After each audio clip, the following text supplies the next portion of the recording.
নমস্কার বন্ধুরা, আজকে বানিয়ে ফেলি আমার স্টাইলে পেপার চিকেন। এটি কিন্তু রুটি, পরোটা, লুচি সবার সাথে খুব খেতে ভালো লাগে। দেখো, এখানে একটা পেঁয়াজ, একটা কাঁচা লঙ্কা, 3-4 কোয়া রসুন, হাফ টমেটো আর হাফ ইঞ্চি আদা আমি ভালো করে বেটে নিয়েছি। এবার কড়াইতে তেল দিয়ে সামান্য পরিমাণ জিরে ফোড়ন দিয়েছি। এবার ওই বেটে রাখা মশলাটা আমি এর মধ্যে দিয়ে হালকা নেড়ে চেড়ে নেব। এই রান্নাটা করতে কিন্তু বেশি মশলার একেবারেই প্রয়োজন নেই। এবার মশলাটার ভেতরে আমি সামান্য পরিমাণ নুন আর হলুদ গুঁড়ো অ্যাড করে মিশিয়ে নেব।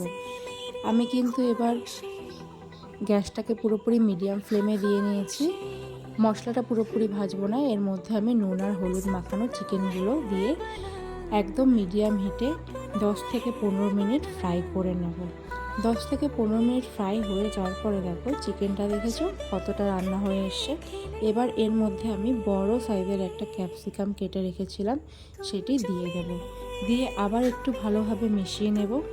এবার দেখো আমি এর মধ্যে 1 কাপ পরিমাণ জল অ্যাড করেছি। আমি কিন্তু এখানে পুরোটা ঘনত্বই রেখেছি কম, যাতে গ্রেভিটা একদম মাখা মাখা হয়। তারপর এটাকে আবার 10 থেকে 15 মিনিট ভেজে নেব। এর মধ্যে আমি দেখো 20 থেকে 25টা গোলমরিচ পুরোপুরি গুঁড়ো করে নিয়ে ক্রাশ করে রেখেছি। এবার সেই গোলমরিচটা দিয়ে দেবো এর মধ্যে। এখানে আমি দেখেছো ঝালটা কিন্তু খুব কমই দিয়েছি, কারণ মাংসটা পুরোপুরি গোলমরিচের ঝালেই হবে।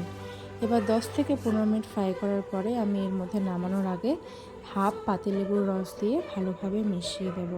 বাড়িতে একবার এই পদটি রান্না করে খাওয়ালে সবাই বলবে কিন্তু দারুণ। একবার নিজেরাও ট্রাই করো। টাটা।